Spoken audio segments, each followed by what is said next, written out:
Recording in progress. Pancreation Philosophy, episode 190.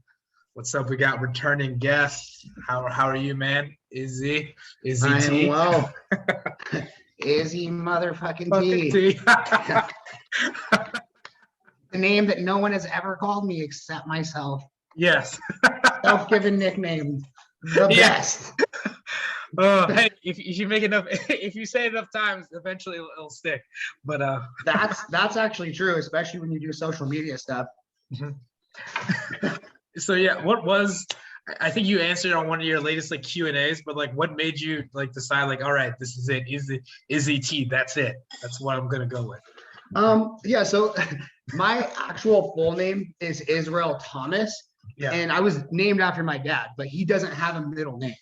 So my mom and him compromised because she wanted to call me Thomas after I think like one of her favorite uncles. Okay.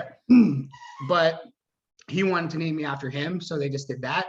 Yeah. But because I have a middle name, sorry about that, and he doesn't, I'm not a junior. So I never have gone by junior. No one's ever called me junior. And I guess it was just too confusing to be like, shush. Yeah. Sorry. Too confusing to be like, big Izzy and little Izzy. So they just called me Thomas. And then they called me nicknames of Thomas. So growing up, everybody called me Tommy.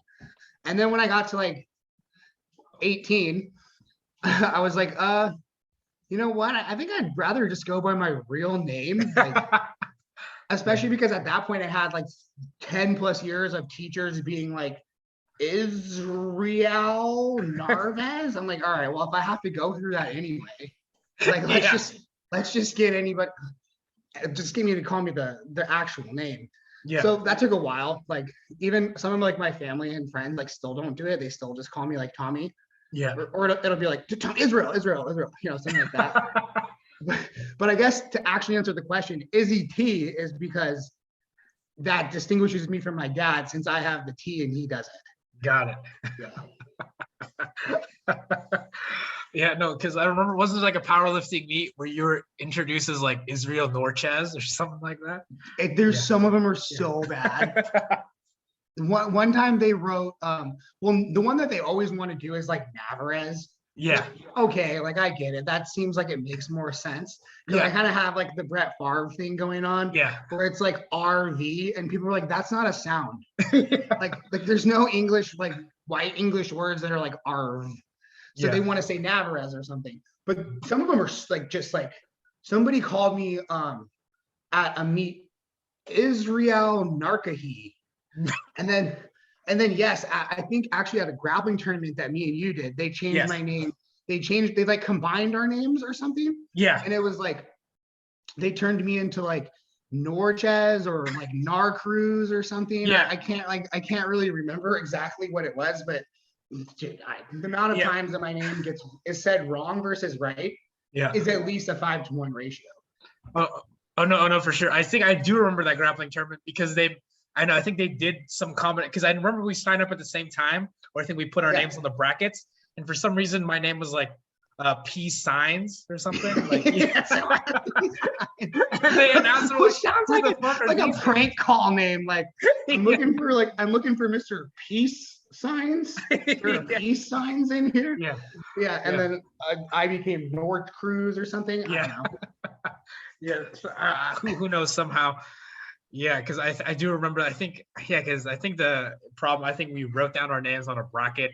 Somehow it got smudged or something. Because I remember they were trying to call us to a match, and we're like, "Who are these guys that they're announcing?" We both went up like extremely confused. But that's back in the day when you actually wrote things on paper. Yeah, you didn't like sign up online. Yes. Oh yeah. Oh man, but yeah, damn, what a time. But okay, so what training, I guess for people that aren't familiar with what you do, I guess what do you do? Yeah, so right now, I mean, the easiest way to understand what I do is I basically train for competitive bodybuilding. Okay. So in the past, I spent like 8 years as a competitive powerlifter, and recently I've transitioned into physique sports instead of strength sports, which is like, you know, it's hardly going from like golf to basketball or something. There's a lot of overlap between those two things. So the training honestly doesn't change that much. It just kind of goes from a focus on maybe like lower reps and higher weights to lighter weights and more reps, but nothing like that different. And you're talking about when you're powerlifting, you focus mostly on like the 3 to 6 rep range when you're doing like squat, bench, and deadlift, because those are the contested lifts in powerlifting. Mhm. And for hypertrophy training, you might be doing anything more like 5 to 30 reps on a whole different variety of movements versus like being more a little bit myopically focused on just the big 3 bench, squat, and deadlift. So it's a little bit more variety of movements and a little bit higher reps. But in general, lifting weights. I mean, it's not like, you know, you don't do like it's not a whole new skill set. Ooh, lifting weights. Yeah. But yeah, I think we touched upon this like beforehand, but I guess just in case people haven't like been paying attention or too lazy to go to the old episodes. I guess so. I know we met like when we were what, like 18, something like that. We just got like out of college. But damn man, we're old the more I think about it. Yeah. But so we had to have been 18 because my mom never would let me when I was a teenager sign up for like boxing or anything like that. So as soon as I was 18, I just went and like did it myself. But I know, I think I might have like literally just turned 18. Yeah. Because that's like when I was like allowed to not have a parent sign the waiver. Yeah. Because I remember, because that's how we met. We started training like MMA at the same gym.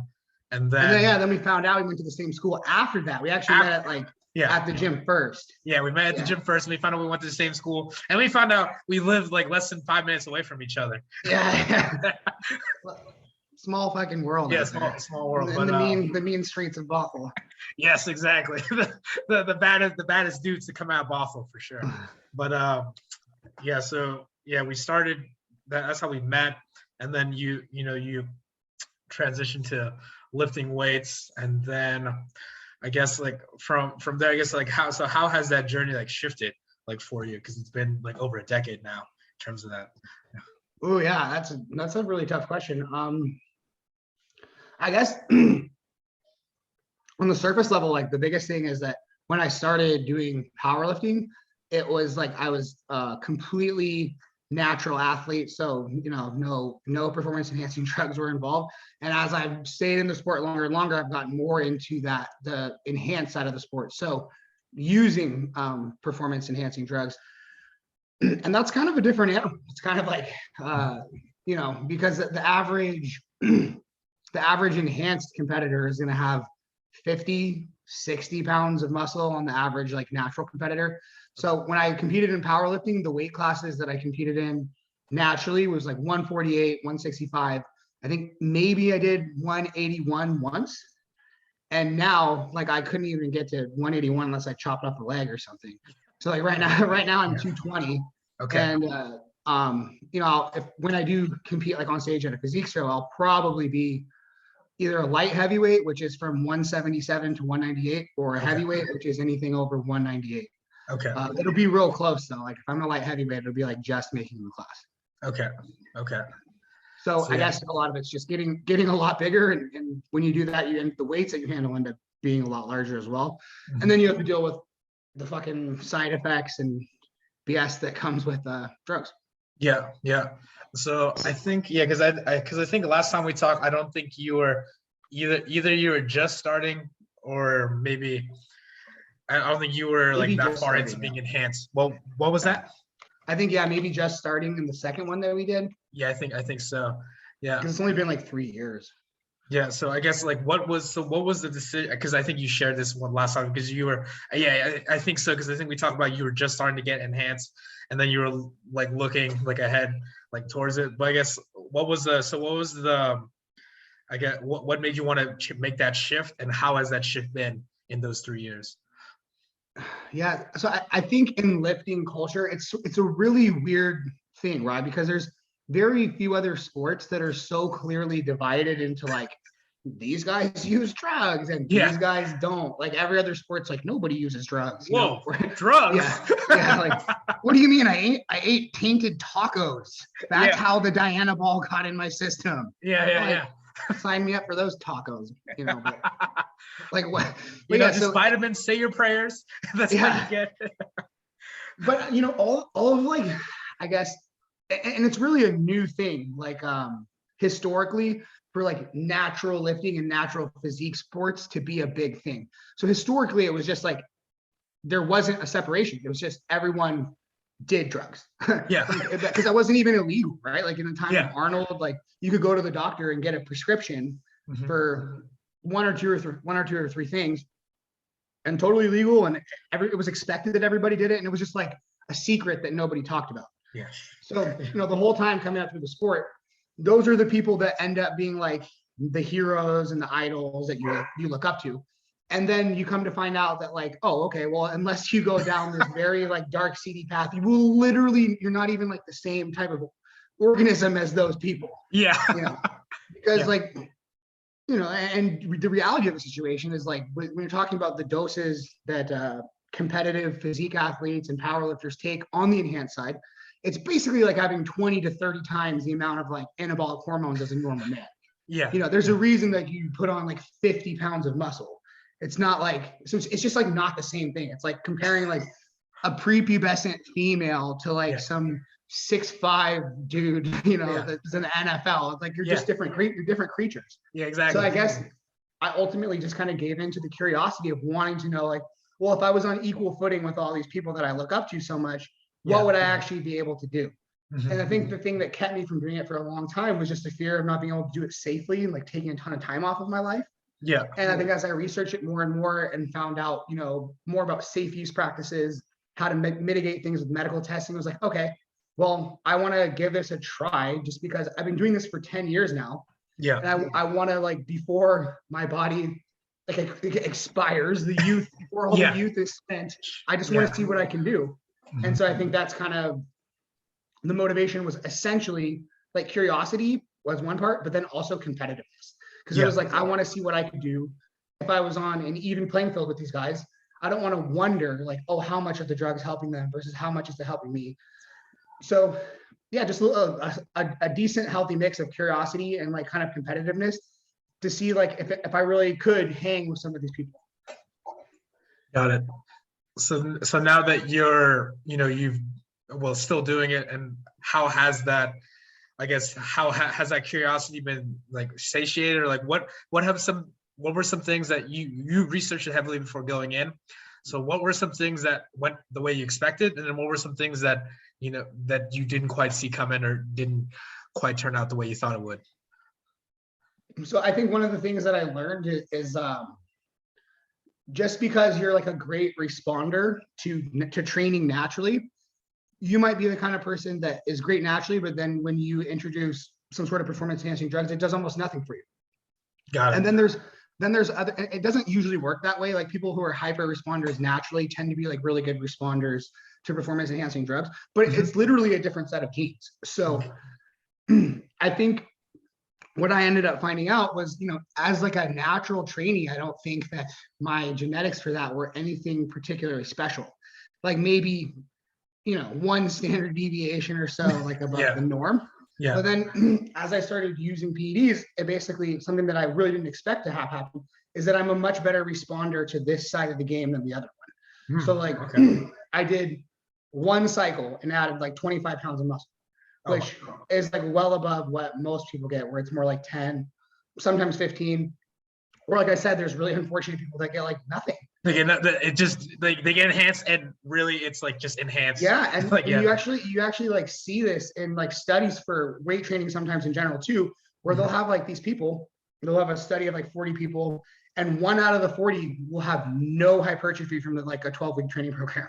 And then and then on the other side, there'll be like one guy that had 3 times the results of everybody else, because we are looking at a bell curve. So there are these people that are practically like non-responders to steroids. Yeah, they can take as much as they want, and it doesn't do much. It doesn't do much at all. Yeah.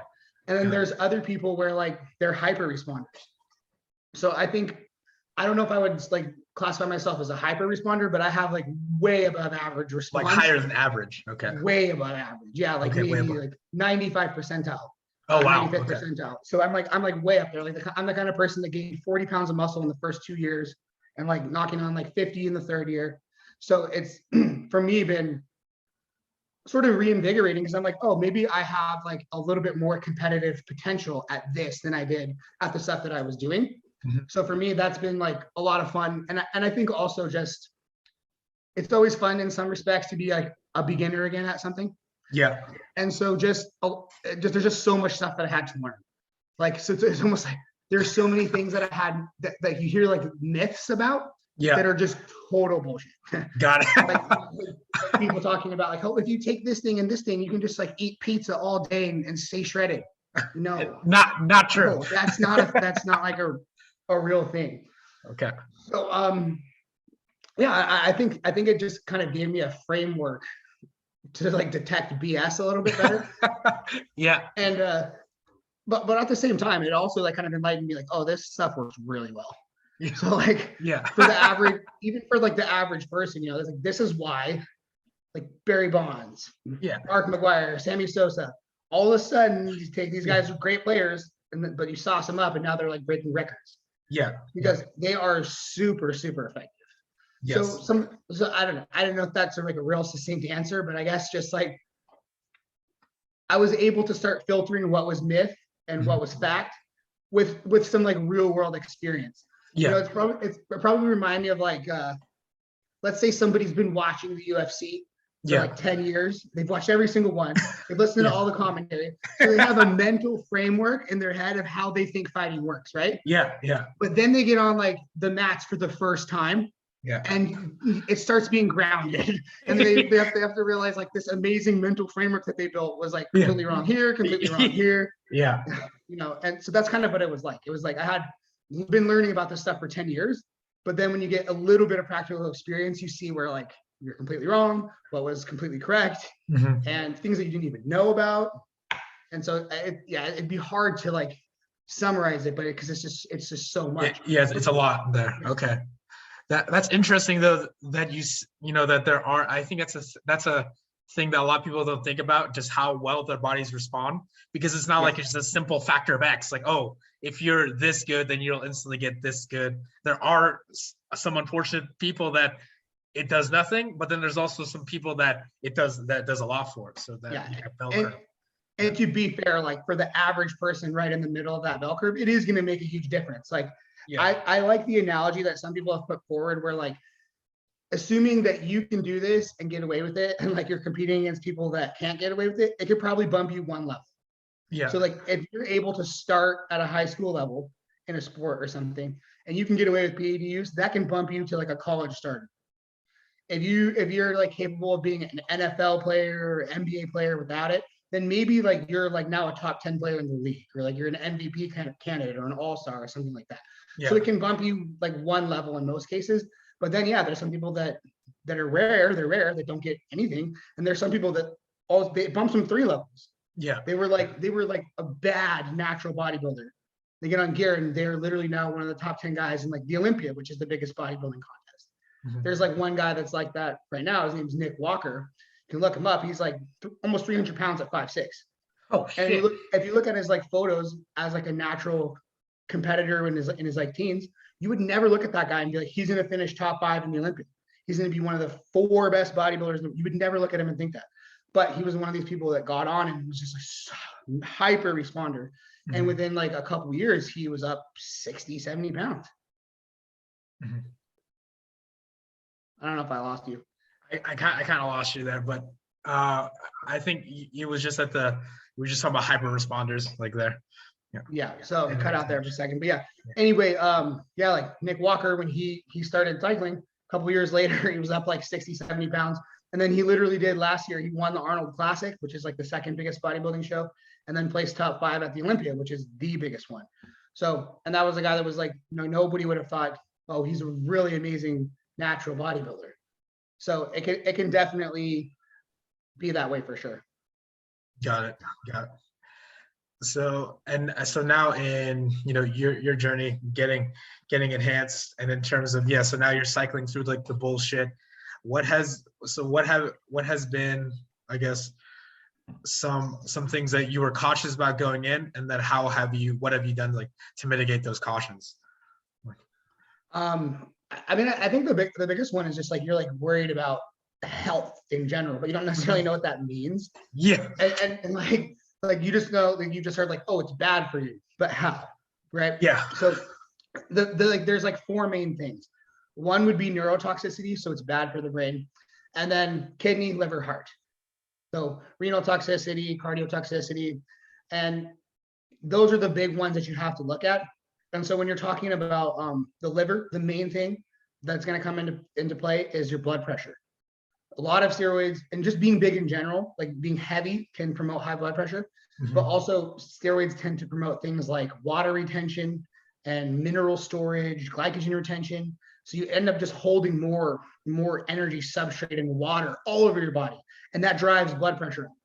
And high blood pressure is extremely bad over time for your kidneys. So the thing that you can do to mitigate that is keep a lower body fat percentage. But then there are safe blood pressure medications that you can add to a stack. You can keep your blood pressure in a healthy range if that's something that you struggle with. So for example, there's something called ARBs, which are angiotensin receptor blockers. And something like telmisartan is a drug that's prescribed for even just normal people with blood pressure problems. But it can be particularly useful in bodybuilding populations, because one of the actions that it uses to block that is it can reduce some of that water retention that's happening because of angiotensin receptors.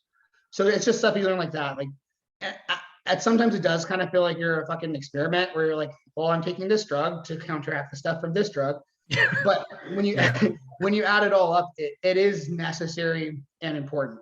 And just other things would just like, for example, for liver health, learning that a lot of people really like oral steroids because, well, you don't have to fucking inject yourself with a needle for one, which is really annoying over time.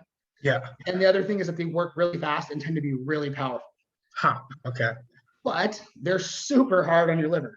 So in a safer use model, that's not something that you're going to use unless you're close to a competition. But you're not just going to, and a lot of people just do that like year round. And like that's a great way to end up with liver damage. Interesting. Yeah, and I think the biggest one that all bodybuilders or anybody who's enhanced has to worry about long term is heart health. So there's a couple mechanisms there, but one is left ventricular hypertrophy, which is essentially just part of the heart thickening to deal with the demands of having to work harder, essentially just to get blood to a larger organism. And the other thing is that steroids over time can promote really bad cholesterol values, and that can cause calcium deposits in the bloodstream, make you more likely to have heart attacks. But fortunately, there's literally scans and tests that you can do to check these things. So you can get an MRI and see, do you have left ventricular hypertrophy? If so, how much? Have you passed the danger zone? Okay, it's time to stop. You can get calcium scoring tests to see if you have calcium deposits building up in your arteries. If so, how much? You can get one every year, see if that score is going up over time. And when you're in a risky zone, you can choose at that point to stop it. And echocardiograms, this is another test that you can do to see in more detail how the heart is functioning. So it's just taking preventative measures like that, making sure that you're not getting too heavy unnecessarily. And it really comes down to monitoring, but there's little supplements and things that you can take as well that can help with like having less calcium deposits build up, having your cholesterol be in a better spot. There's drugs that, if necessary, that you can take to help with cholesterol. So it's really just being aware of what side effects that you're having and then addressing those with the appropriate tool. But the main thing is that like in order to do all of that, you actually have to do the tests, which most people don't fucking do, because lifting is a bro sport. So like a lot of the people are like, fuck my liver, and they're just gonna pound their fucking orals and they don't care. Yeah. Or it's kind of people that are scared to see what the tests say, so they just don't get it. It's like it's like the broke person that never checks their bank account because they don't want bad news. Yeah. If I don't see it, I can't tell what's happening. Yeah. But unfortunately, that's just like a terrible idea. Yeah. Okay. I don't know if that really covers it, but those are coming at some of the main things that you look at.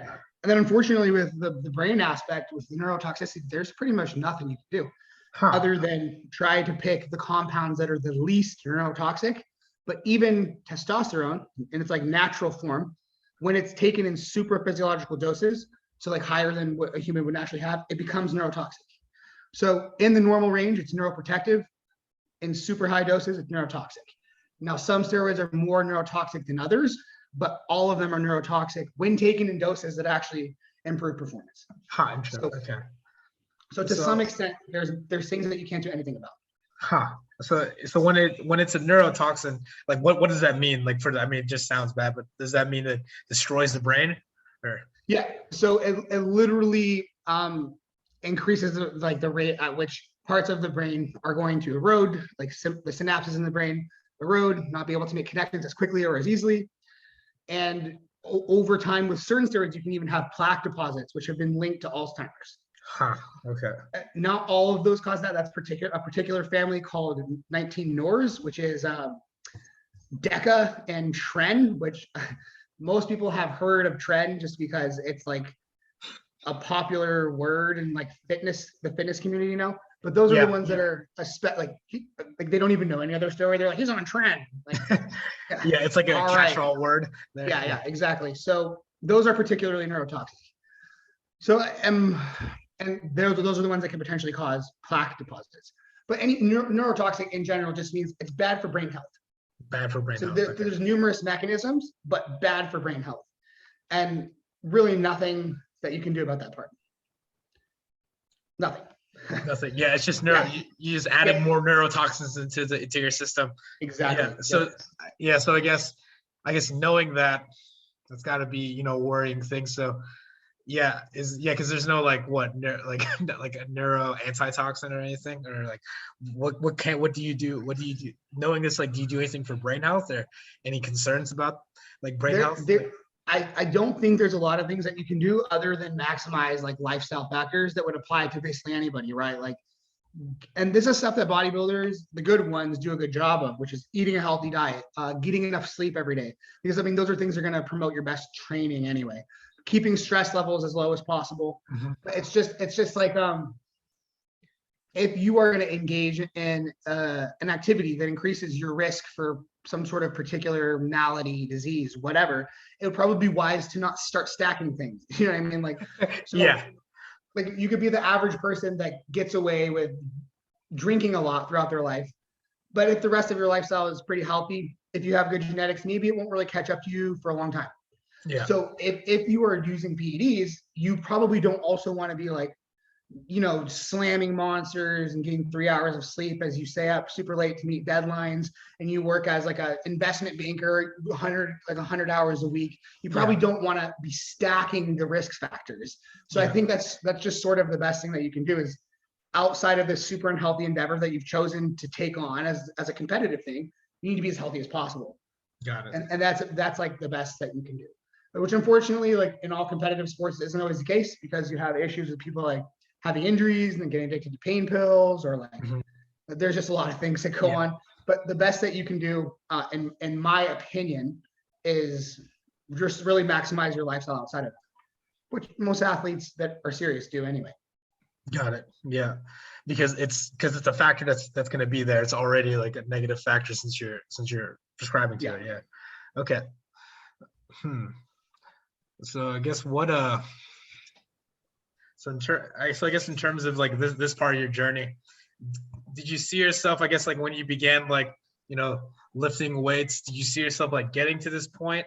Or I guess like what has shifted in terms like from your goals, I guess like from, when you first started like lifting weights in your garage to like now? You know what? Like, I mean, as far as like the results that I've gotten, there's no way that back when I started, I ever thought that I was going to get as far as I have. Okay. Like, all of the lifetime goals that I probably had when I started are now like warm-ups and stuff. Got it. Like, I think when I started, like I had never benched 225 before, like 2 plates.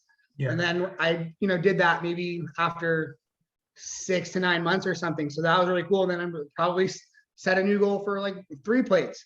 But since then I've done like 4 plates, and I've done 3+ plates for like sets of 10.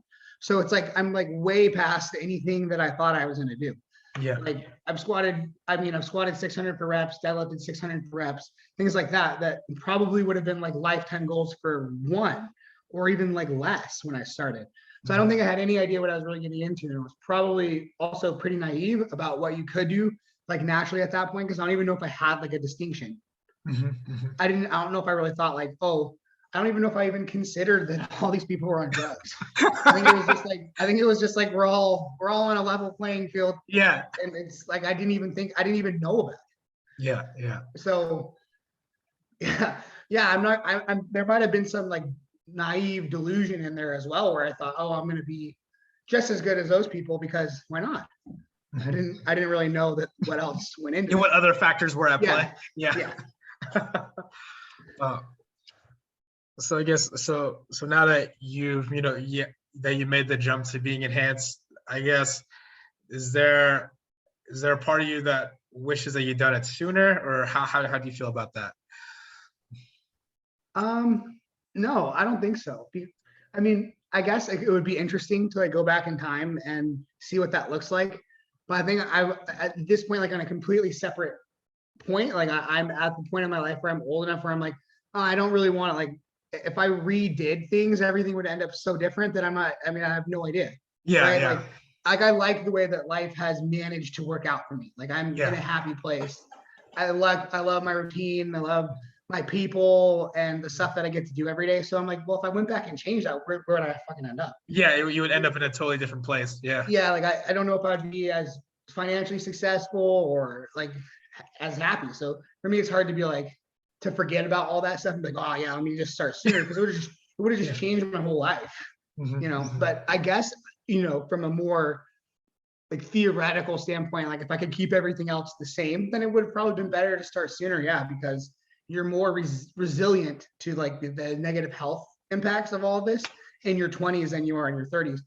And most people will tell you it's not a good idea to keep going down the enhanced route much past 40, because that's just where you start, again, you're stacking risk factors, because now you're stacking aging and you're stacking the PD use, and both of those things are bad for health. Like getting old is bad for your health.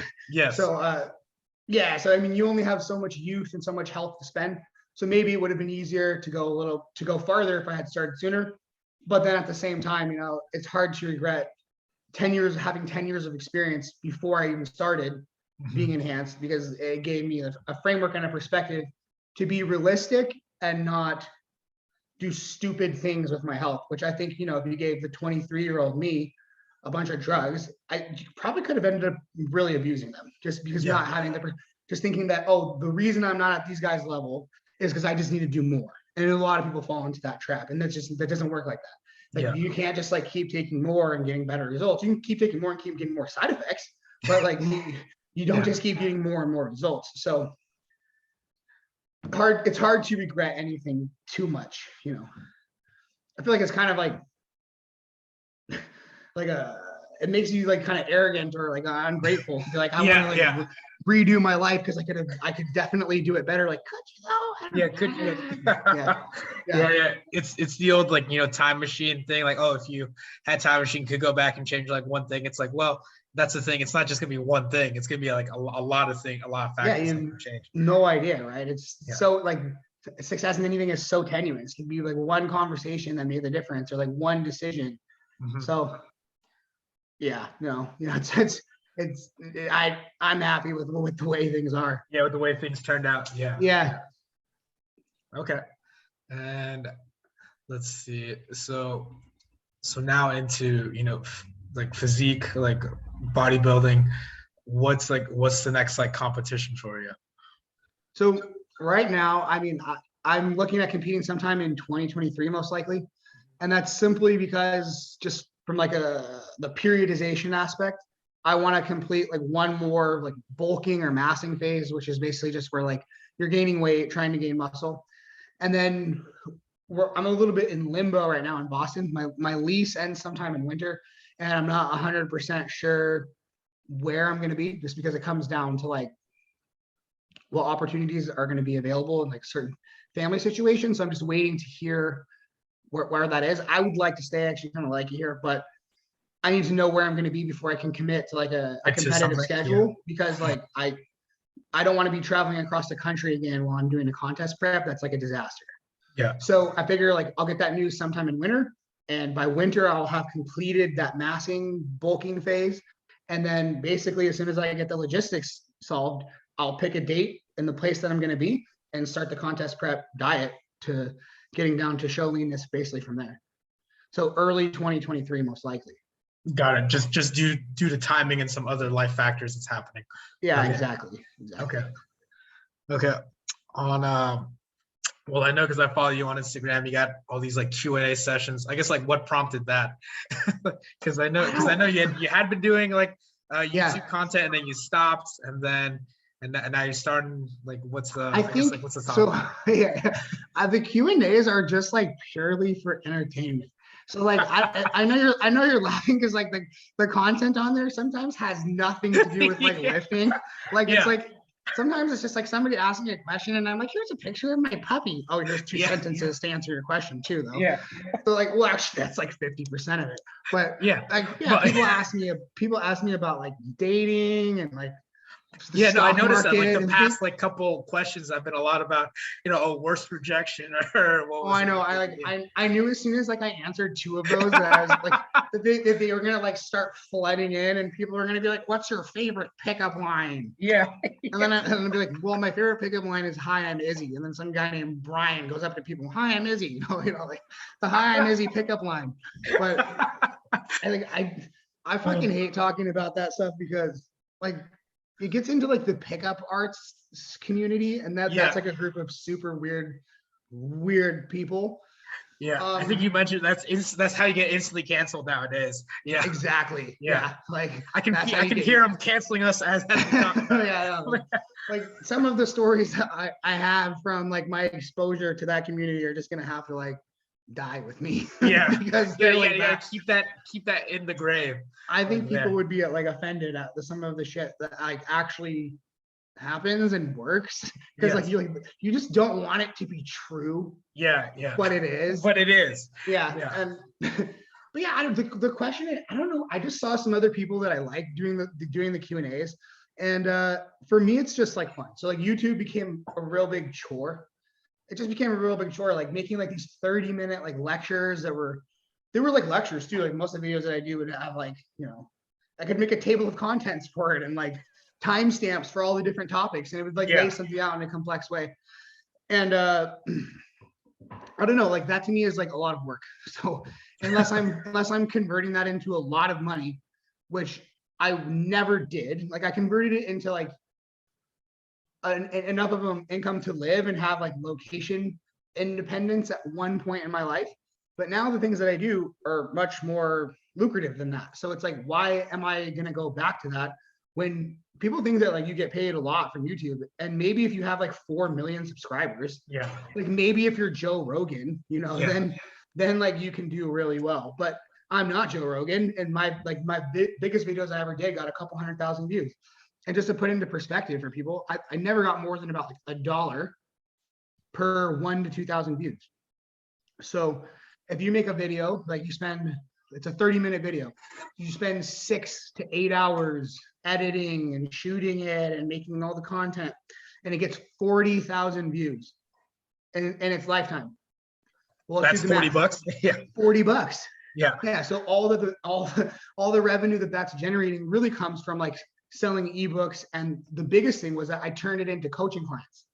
But that's a full-time job that doesn't pay well either. Yeah. So like if you're doing online coaching for lifting, right? You get a client, let's say at $100 a month, which would be a real competitive price. That's kind of low. And you're spending 2 or 3 hours a week on them on the email back and forth, looking at their check-ins. You're talking about maybe 10 hours a month on that client. Okay, they're paying you $100. You're making $10 an hour. Like the return on investment's not there, really. It's not there. And again, though, like let's say you charge $500. Okay, now you're making $50 an hour. That's not bad. But again, in order to like make that a good living, now you need 20, 30 clients. And if we're talking about spending 10 hours a month on each one, and you need 30. Well, okay, for what, you're working 300 hours a month to make middle class income. So I just it makes a lot of sense for people that are in a certain phase of their life. And in my early 20s, I was in that phase and it made sense. But yeah, the Q&As, I guess. I mean, I have no intent whatsoever to like monetize that. It's like literally I'm bored on a rest day or something. And then somebody asks me like, how do I quit fapping? And I like, I love how you always get those kind of questions. I know, like how do I quit like looking at, have you ever tried no fap? Does it work? I'm like, okay. And to me, then like finding like a picture or a video or something that roasts them is like hilarious for 5 minutes. Yeah. And so that's like why I do those. And it's fun because I actually think I'm like getting a little bit better at it, like at making them like funny and entertaining, which I enjoy. But like, yeah, my favorite part about it is definitely just like the funny ones, and then like seeing like all the like reactions that people send me, like the crying, laughing, or something. Or I'll even have like my aunts and stuff look at it sometimes. Yeah, I'm sure they're like, "What is this?" But I also think that's funny. Like, so like. Oh. Like my like 60-something-year-old aunt is like looking at my like dating advice tips. No fap? Like, yeah, like they have no idea what that is. So yeah, like I just think it's fun. Yeah. There's no point to it. Who is Molly? Why? Yeah. Somebody asked me the other day, like, does Colombian Coke live up to its reputation? I actually answered it serious. I'm like, no, it doesn't. No. Yeah. And then somebody sent me a message, which is kind of a good point. They're like, that's because all the Coke in the US is already Colombian Coke. So it's the same thing. Yeah. Like, fair point. Yeah. But yeah, like it's just stuff like that like I get at least like 10 belly laughs a day out of the questions that people ask me. Like somebody asked me yesterday, shouldn't we quit training the quads because it will make the penis look smaller? I think I did. Was that but who knows? Legit question. I mean, what I wonder, they can't be serious, right? Like they can't be, but like it's just stuff like that. Like I'm like, okay, this is a great thing to wake up to first thing in the day and like figure out how I want to like respond to it in a funny way. So like, I don't know. It's all in good fun.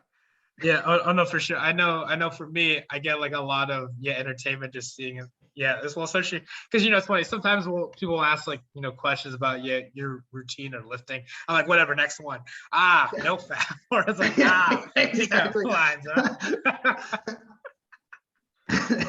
Yeah, like I imagine that's like what a lot of like in my head, I want to believe that's what people do. A lot of people do. They're just like, oh, fucking something about how to best train the tricep. Boring, boring. Like, oh, we're dating one. What does he have to say? Like here, like, yeah. Oh man, but yeah,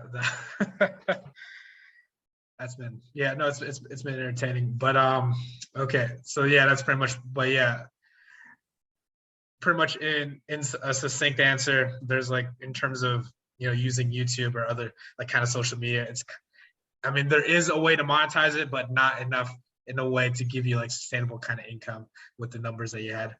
Yeah, I just think it would take such a big push. Like it would at this point in my life, I would have to become obsessed with it again and really work on it like 12 hours a day. And I have to try to figure out a way to like, get into that 6-figure range of subscribers. Yeah. Or like try to, get it to like 1 million. And I just, maybe I could, but like, I don't have I don't have like the hunger anymore. Yeah, the hunger to get to that point. Yeah, because my lifestyle is already funded. So, and also I kind of like, even though I like doing it in like the Q&A format, I don't like being a guru.